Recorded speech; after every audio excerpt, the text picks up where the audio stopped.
Hey there viewers, and welcome back. Today we're going to take a look at removing the carburetor, the linkages, and the intake manifold on this GXV-530 engine. So a couple things you're going to notice that are different on my engine versus yours. One, the insulator has been 3D printed. I don't know if it got lost or what it is. I don't have a ton of parts for this engine, so it looks like we just went ahead and made that one in-house. But hey, who am I to judge?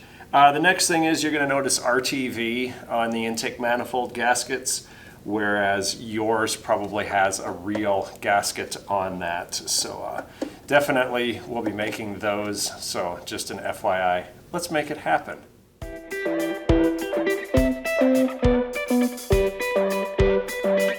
Alright, so now that we photographed all the linkages, I'm just going to go ahead and disconnect the fuel line. The hose clamp's just chilling right there. No big deal on that, because we've already took care of it. I'll go ahead and pull that breather. Might just need to give it some very gentle persuasion.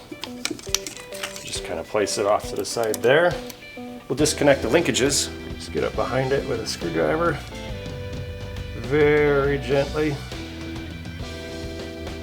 Give her the old pry motion very gently so we don't break it. Again, I don't have spares. So same type of clip that holds the door hardware together in the average typical car. And then these linkages come out very easy. You will notice the curly Q on this top part. So I'm just going to go ahead and throw a little bit of red on that. And then I'll throw some red on that. Do the same with disconnecting that at the bottom. Next, we'll go ahead and pull out these 4 bolts. There is an O-ring behind the black part, just like on the 630. So we're already seeing some things are falling, and that's fine. We'll just put our hand under it to hold it.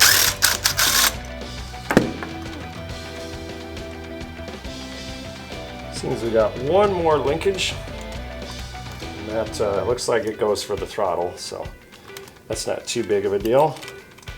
I would bet we can just tip like such and drop that linkage.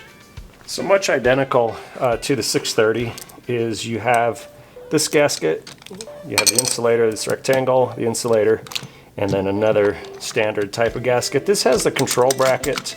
Instead of bolting across the halves of the V, it actually bolts between the carburetor and this little adapter that we have for the airbox. So the only difference really is, aside from the way that part looks, is you'll see that there's a rubber O-ring inside of here, which we're just going to leave in place, and that there's an additional rubber O-ring here inside of the carburetor that we're also going to leave in place. Okay, and lastly, if you're wondering the configuration of the springs, this silver one just hooks up here into this tab, right into there.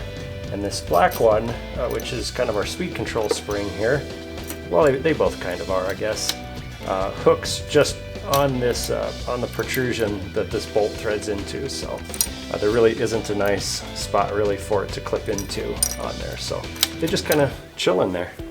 Next, we're going to pull the intake manifold.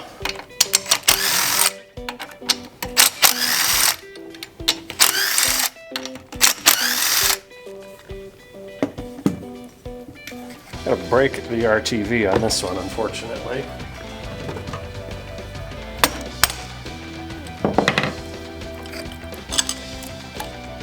There we are. Just gonna leave the bolts in that.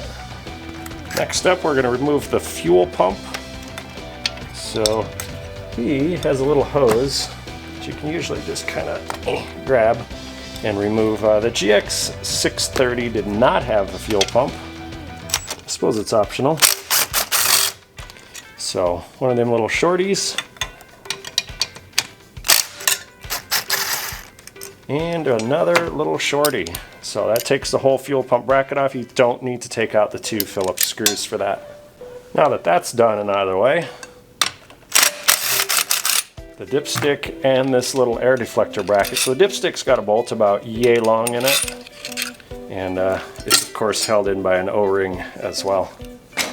Well, there you got it, folks. That is the removal of the carburetor, the intake manifold, and the linkages and all of that stuff, dipstick as well, and the fuel pump. So there you go. Good luck. Thanks for watching.